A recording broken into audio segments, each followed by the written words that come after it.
कभी ज्योतिबा फूले और उनकी धर्मपत्नी सावित्रीबाई फूले ने पढ़ाई के लिए पहली बार हिंदुस्तान में स्कूल बनाया। बताइए, उनको भूल गए लोग। और सरस्वती माँ जो एको अक्षर नहीं जानती, उसकी पूजा हो रही है। ये हमारे देश का दुर्भाग्य है। जिस माँ ने अपना सब कुछ बेच दिया, गहने कपड़े लत्ते, जो उनको किराए पर स्कूल चलाई होगी, अभी भी लोग किराए पर चलाते हैं।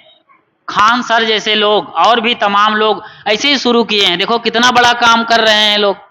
हमारे साधु संत, कहाँ आश्रम था नवापारा राजिम का, कहाँ डेरा डालते थे साहब, कुंभ मेला में आते थे राजिम के, पता नहीं किस झोपड़ी में बैठ के प्रवचन करते रहे होंगे। गाड़ा बैला में से जाते थे आपके घर से और प्रवचन करते थे। और आप लोग चमत्कार को नमस्कार करने में इतने आगे हैं कि एक बात बता दिया जाए कि वेद में लिखा है, बस आंख मूंद के मानते हैं। राजा सगर की पत्नी सुमति को 60,000 बच्चे एक साथ पैदा हुए। बोलो वृंदावन बिहारी लाल की।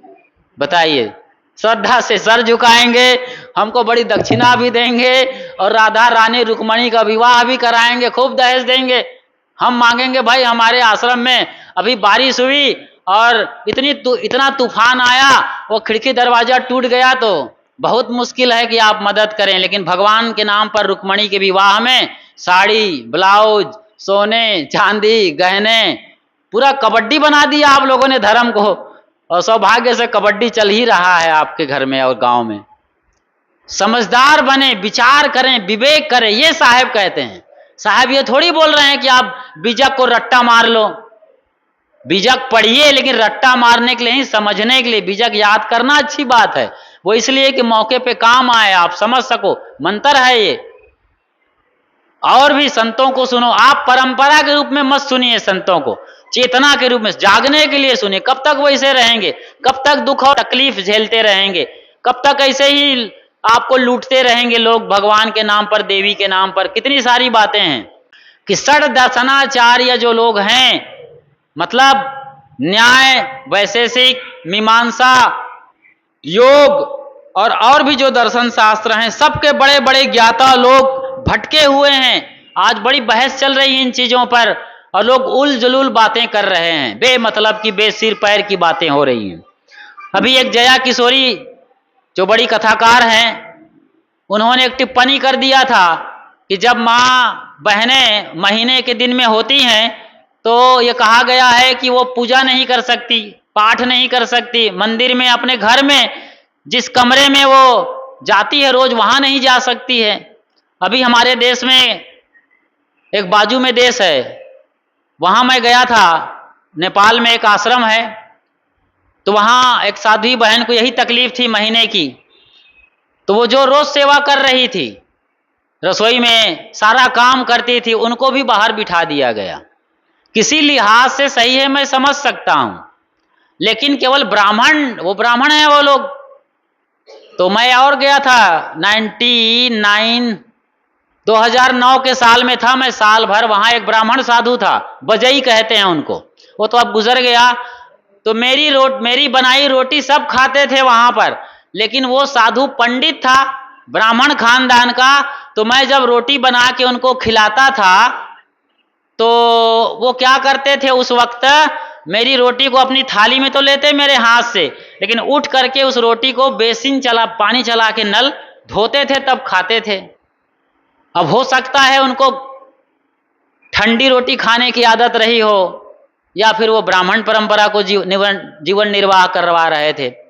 तो उस बहन को जो रसोई में घुस के सारा काम करती है रोज रोज, उसे बाहर बिठा दिया गया और बाहर उसको थाली लगा दी गई। अरे भाई, किसी को ज्यादा तकलीफ है, कंटिन्यू ये सिलसिला चल रहा है, उसके साथ ऐसा करो।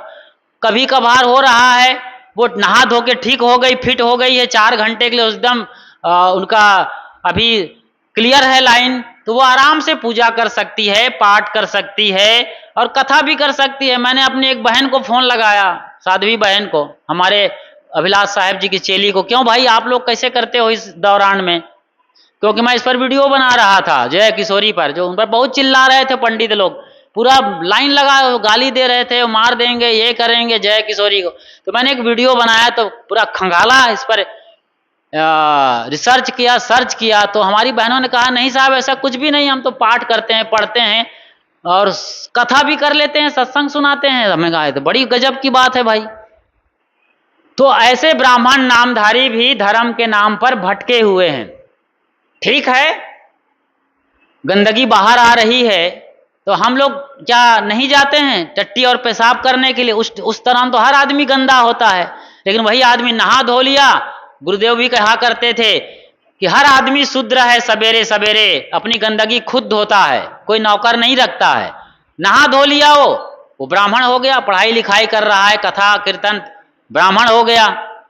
साहब की वही जगत प्रसिद्ध बात, कहें कबीर सुनो भाई साधो, ये साहब का सबसे बड़ा रिंगटोन है। कहत कबीर सुनो भाई साधो, रिंगटोन मोबाइल का नहीं बल्कि दुनिया भर के लोगों के दिलों का ये रिंगटोन है। कहत कबीर सुनो भाई साधो।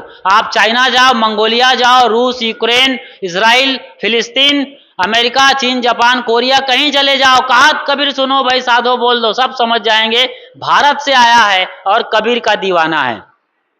कहें कबीर सुनो भाई साधो, वो लिखते नहीं थे कमरे के अंदर चिल्ला के, कबीर खड़ा बाजार में सबकी मांगे खैर। तो बाहर चिल्लाकर दमदार बुलंद आवाज में अपनी बात साहब कर रहे हैं, कहें कबीर सुनो भाई साधो, सब साधक हो, सब साधने वाले हो, सबको साधु बना दिया साहब ने। यह पद को जो अर्थ लगावे, और क्या कहते हैं, यही पद को जो बूझे, यह पद को जो बूझ चलत है वही मोक्ष पद पाई। यह पद को जो बूझ चलत है, जो बुझेगा समझेगा वो मोक्ष पद पाएगा। साहब यहां मोक्ष की ही चर्चा कर रहे हैं, उसे मुक्ति मिलेगी, मोक्ष पद पाएगा, जो सद्वृत्ति को जगाएगा, विवेक विचार करेगा, आत्मज्ञान के लिए गुरु के दरबार पहुंचेगा, साहब कहते हैं वो मोक्ष पद पाएगा। तो एक बढ़िया ये उलटवासी वाला भजन है, तो ही रोकन वाला कौन, मगन से जाओ चली। आप लोग रुकिएगा मत, चलते रहिएगा, चरा वेती चरय वेती चरय वेती। इन्हीं वचनों के साथ यहीं पर विश्राम। आप सबके भीतर बैठे उस परम सत्ता रूपी कबीर साहब को प्रणाम। साहेब बंदगी साहेब।